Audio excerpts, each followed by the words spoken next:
This is the first time I've been on this part of country.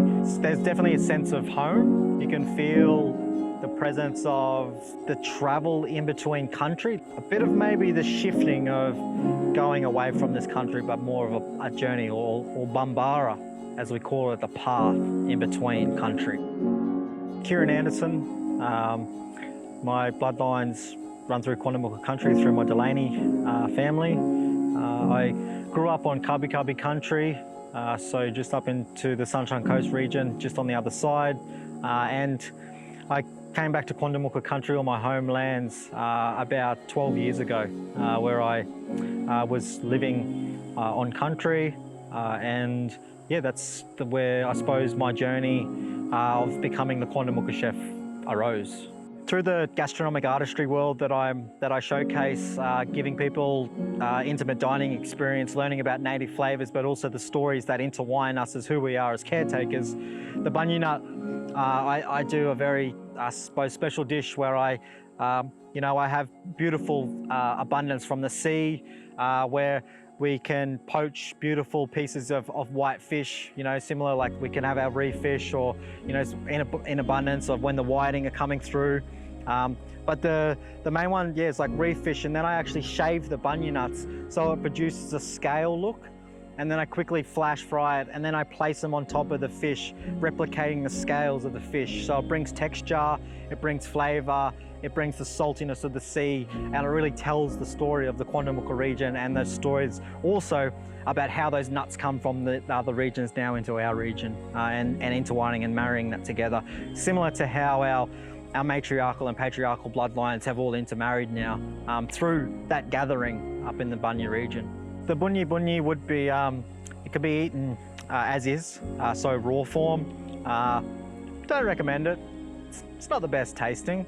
It's very chalky, and I suppose it doesn't bring a lot of flavour. It's got to be either roasted, or nowadays we find techniques such as the boiling method. So roasting would have been the old way. It would have been directly put on the fire.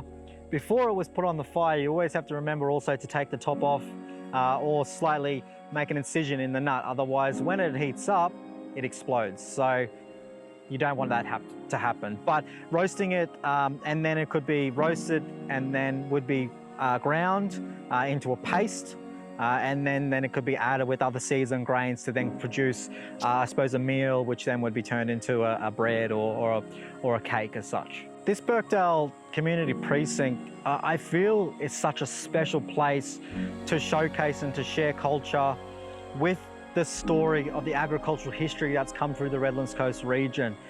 We can intertwine that now together, with agriculture, aquaculture, I suppose permaculture, all the things that are very visible in this day and age, but also the story that pays respect to country is probably the main thing that drives me with my work. It's about teaching people and educating people around things that they've probably never ever heard about before, and also things that have never hit their palate before. So when you're enlightening people's senses, not only through taste, but through sound, through visual, through smell, and then I also talk about spirit sense.